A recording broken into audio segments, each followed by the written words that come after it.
Attorney General Bondi, I think you and pretty much everybody else here and throughout the country believes that convicted sex offenders don't deserve special treatment or privileges in prison. And yet Ghislaine Maxwell, Jeffrey Epstein's co-conspirator, received perk after perk in prison. In July, she had a 2-day interview with your deputy and President Trump's former defense attorney, Todd Blanche. Just days after that, Maxwell was transferred from a federal correctional institution in Florida to a minimum security camp in Texas, which she, as a sex offender, would normally be ineligible for. At this new facility, as the ranking member talked about, and by the way, it's nicknamed Club Fed, we've heard reports that she's been afforded special privileges, puppy time, private workouts, personal mail, secretarial services. Attorney General Bondi, does a convicted sex offender like Ghislaine Maxwell deserve special treatment and privileges in prison? Yes or no? Let me be crystal clear on this. No. And let me keep going. No, let me keep going. Perfect. Well, I did not know she was being transferred. I asked you yes or no. She was not transferred to a lower Mr. Chairman, level. please stop the clock and remind the witness of the rules. One rule she needs to understand. And I'm glad that we're agreeing. So when we're agreeing, we can move on to some other things. But I want you to know that every time she does get these perks, and it's been publicly reported, that the folks she's abused, the survivors who are sitting here, they see themselves as being denied justice. They feel re-traumatized. And I'm glad that we agree on that. But she should not be in that prison. And she needs to be moved back to a maximum security prison as soon as possible. But what she has told another committee here is that she won't cooperate with them unless she gets clemency from Donald Trump. It's just crazy to consider that she can be wielding this kind of influence within the administration. But that begs the question, who ordered her to be transferred to the minimum security prison that she was ineligible for? Who signed off on the special privileges? Was it Mr. Blanche? Was it one of your other subordinates? So please, can you tell us who sent her there, since you don't agree she should be there?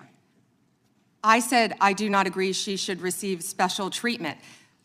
She was transferred, I learned after the fact, to the same level facility, and that is a question for the Bureau of Prisons. I was not involved in that at all. The same level facility, I don't know why, but you know, instead of talking about Ghislaine Maxwell, who hopefully will die in prison, you should be talking about Irina Zarutska. I have a couple of died on a subway. Right, and I absolutely— You don't talk about that. I have been talking about it and actually helping with these issues. But we're gonna move back to you. I bet we are. Yes, of course, because you're here to testify.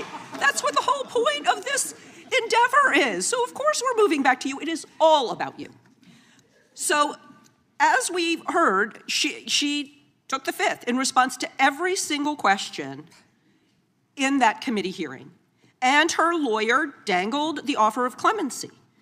Should Donald Trump pardon or commute her sentence? Should she be released from prison, yes or no?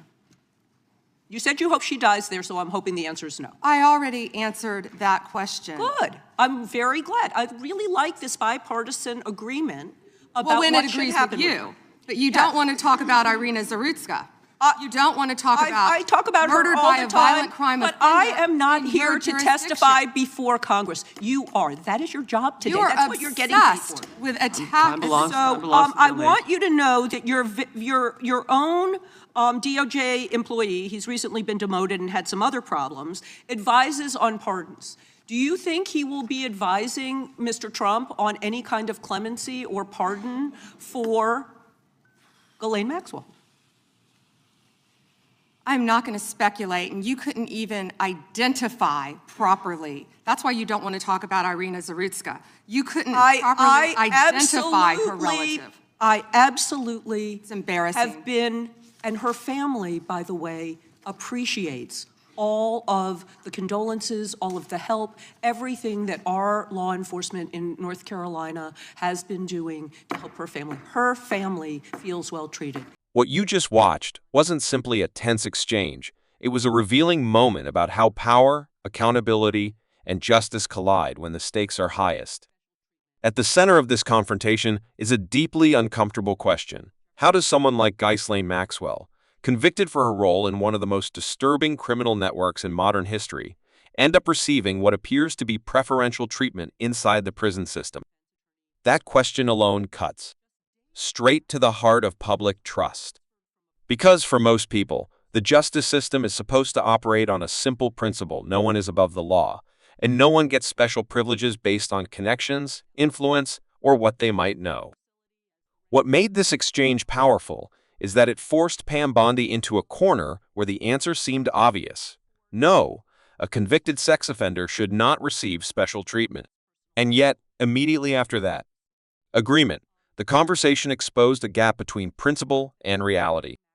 Because if everyone agrees that special treatment is wrong, then the real question becomes who allowed it to happen.